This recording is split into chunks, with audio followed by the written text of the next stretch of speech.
Chapter 2. 3 old ladies knit the socks of death. I was used to the occasional weird experience, but usually they were over quickly. This 24/7 hallucination was more than I could handle.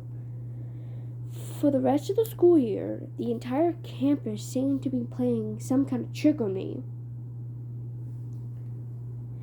The students acted as if they were completely and totally convinced that Mrs. Kerr, a perky blonde woman whom I'd never seen in my life until she got on our bus at the end of the field trip, had been our pre-algebra teacher since Christmas.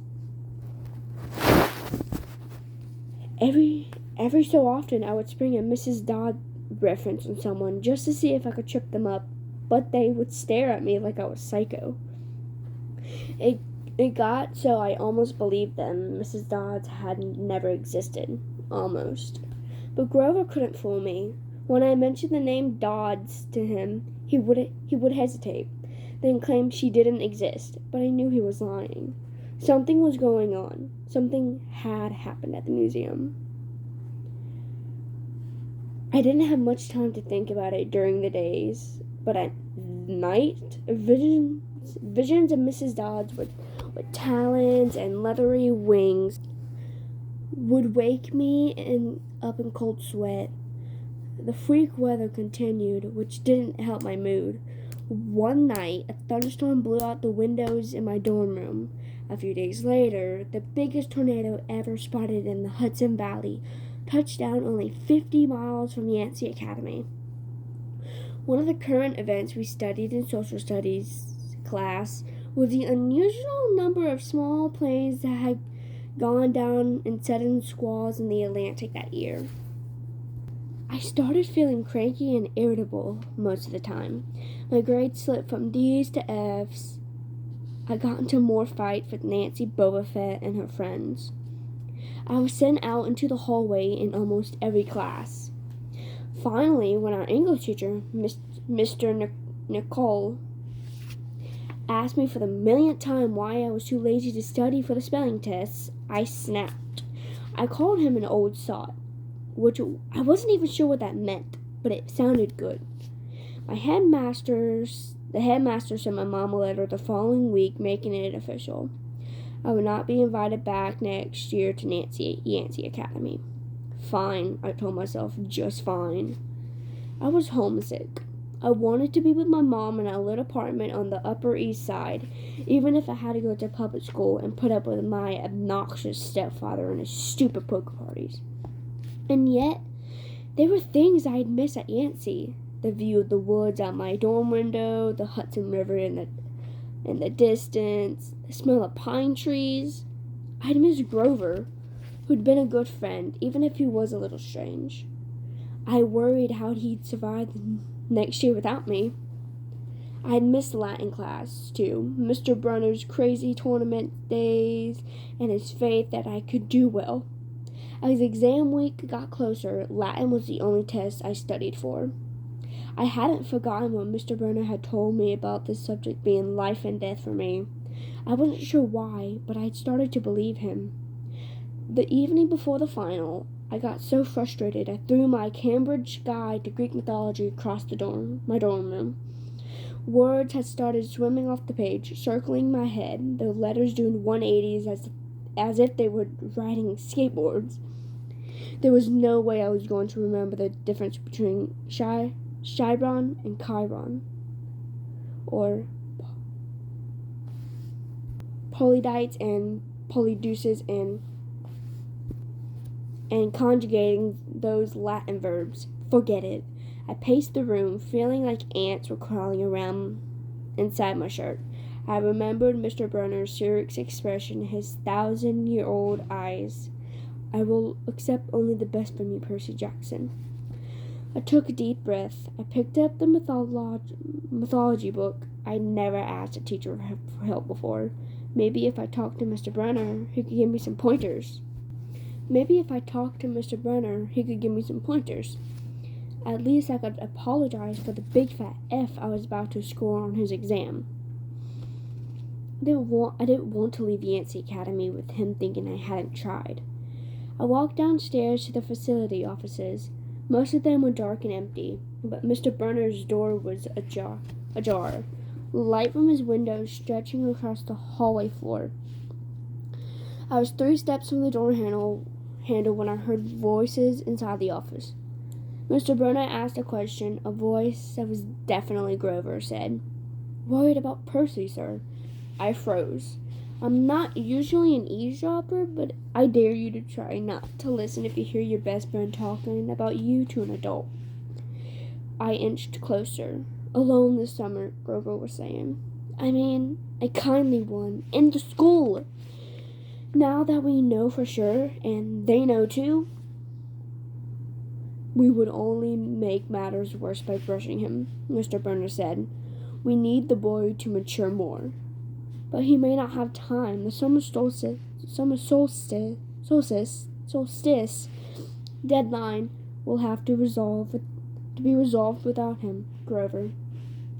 Let him enjoy his ignorance while he still can." "Sir, he saw her." "His imagination," Mr. Burner insisted. "The mist over the students and staff will be enough to convince him of that." "Sir, I can't fail in my duties again." Grover's voice was choked with emotion. You know what that would mean." "You haven't failed, Grover," Mr. Burner said kindly. "I should have seen her for what she was. Now, let's just worry about keeping Percy alive until next fall." The mythology book dropped out of my hand and hit the floor with a thud. Mr. Burner went silent, my heart hammering. I picked up the book and back down the hall. A shadow slid across the lighted glass in Mr. Burner's office door. A shadow of something much taller than my wheelchair-bound teacher, holding something that looked suspiciously like an archer's bow. I opened the nearest door and slipped inside. A few seconds later, I heard a slow clop, clop, clop, like muffled wood blocks. Then a sound like an animal snuffling right outside my door. A large, dark shape passed in front of the glass and moved on. A bead of sweat trickled down my neck. Somewhere in the hallway, Mr. Burner spoke. "Nothing," he murmured. "My nerves haven't been right since the winter solstice." "Mine either," Grover said. But I could have sworn." "Go back to the dorms," Mr. Burner told him. "You've got a long day of exams tomorrow." "Don't remind me." The lights went out in Mr. Burner's office. I waited in the dark for what seemed like forever. Finally, I slipped out into the hallway and made my way up to the dorm. Grover was lying on his bed, studying his Latin exam notes like he'd been there all night. "Hey," he said, bleary-eyed. You going to be ready for this test?" I didn't answer. "You look awful," he frowned. "Is everything okay?" "Just tired." I turned so he couldn't read my expression and started getting ready for bed. I didn't understand what I heard downstairs. I wanted to believe I'd imagined the whole thing. But one thing was clear. Grover and Mr. Burner were talking about me behind my back. They thought I was in some kind of danger. The next afternoon, I was leaving the 3-hour Latin exam, my eyes swimming with all the Greek and Roman names I'd misspelled. Mr. Burner called me back inside. For a moment, I was worried he'd found out by my eavesdropping the night before, but that didn't seem to be the problem. "Percy," he said, "don't be discouraged about leaving Nancy. It's for the best." His tone was kind, but the words still embarrassed me. Even though he was speaking quietly, the other kids finishing the test could hear. Nancy Boba Fett smirked at me and made sarcastic little kissing motions with her lips. I mumbled, "Okay, sir." Mr. Burner wheeled his chair back and forth like he wasn't sure what to say. "This isn't the right place for you. It was only a matter of time." My eyes stunk. Here was my favorite teacher in front of the class telling me I couldn't handle it. After saying he believed in me all year, now he was telling me I was destined to get kicked out. Right, I said, trembling. No, Mr. Burner said. Oh, confound it all. What I was trying to say, you're not normal, Percy. That's nothing to be. Thanks, I blurted out. Thanks a lot, sir, for reminding me. Percy, but I was already gone. On the last day of the term, I shoved my clothes into my suitcase. The other guys were joking around, talking about their vacation plans. One of them was going on a hiking trip to Switzerland. Another was cruising the Caribbean for a month. They were juvenile delinquents, like me, but they were rich juvenile delinquents. Their daddies were executive or ambassadors or celebrities. I was a nobody from a family of nobodies. They asked me what I'd be doing this summer, and I told them I was going back to the city. What I didn't tell them was that I'd have to get a summer job walking dogs or selling magazine subscriptions and spending my free time worrying about where I'd go to school in the fall. Oh, one of the guys said, that's cool.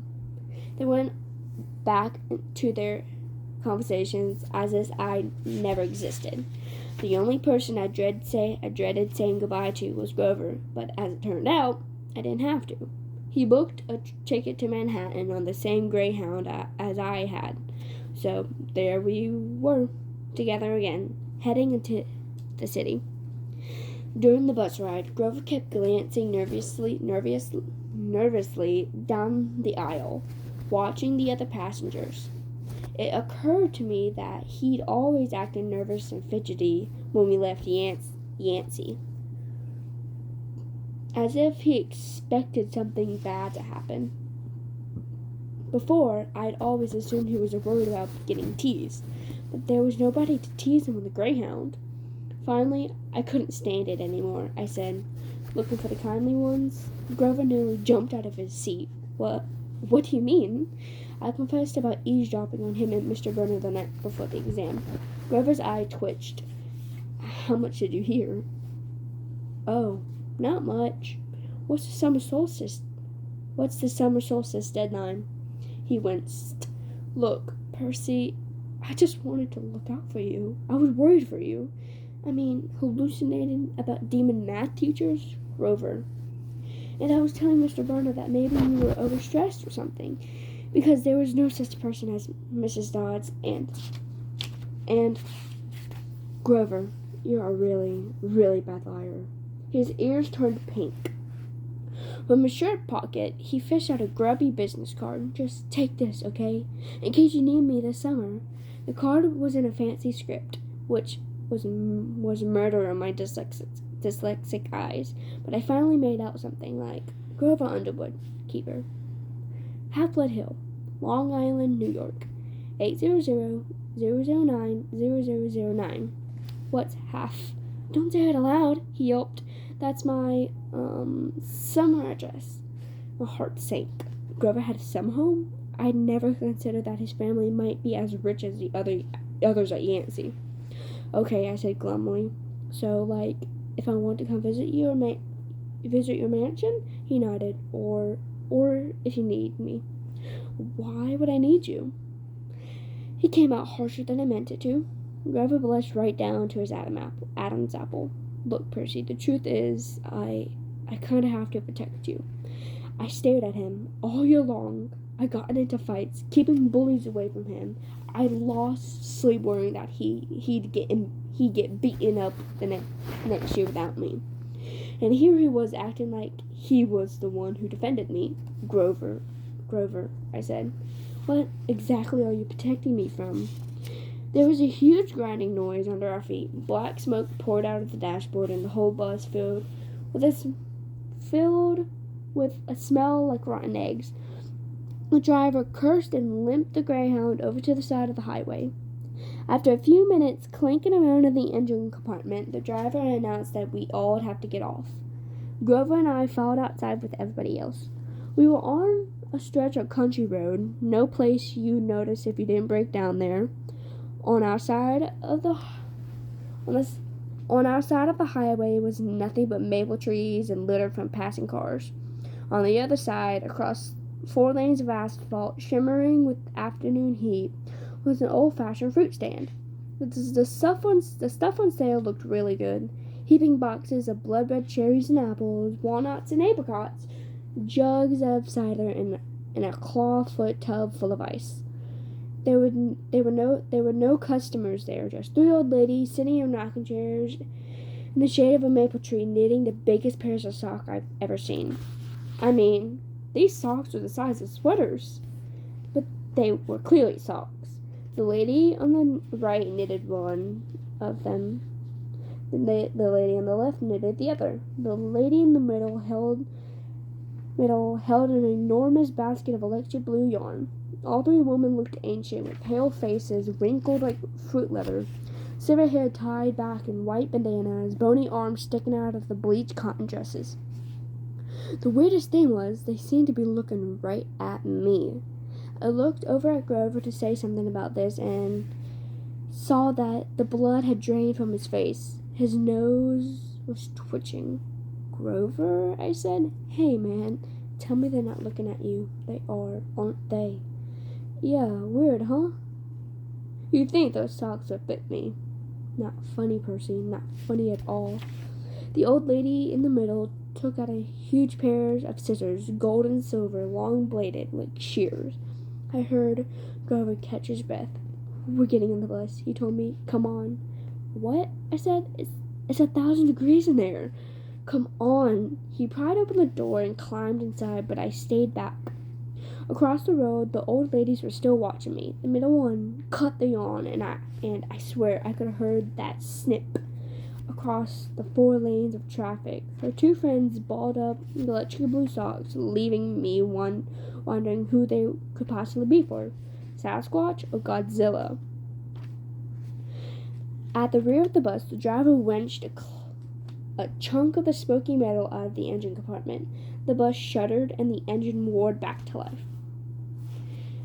The passengers cheered. Darn right, yelled the bus driver. He slapped the bus with his hat. Everyone back on board. Once we got going, I started feeling feverish, as if I'd caught the flu.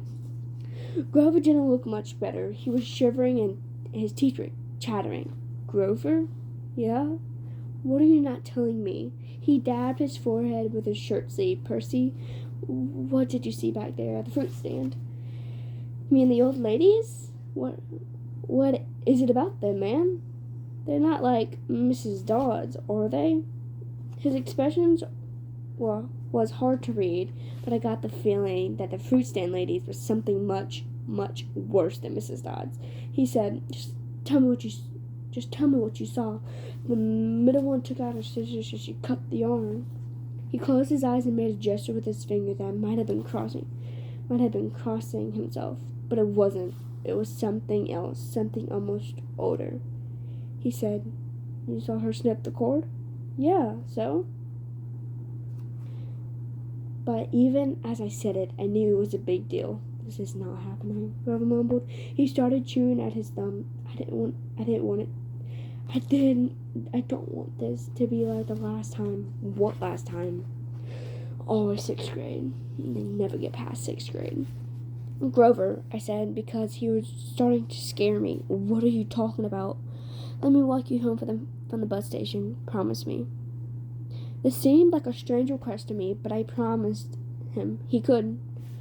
Is this like a superstition or something? I asked. No answer. Grover, that snipping of the yarn. Does that mean somebody's gonna die? He looked at me mournfully, like he was already picking out the kind of flowers I like best on my coffin.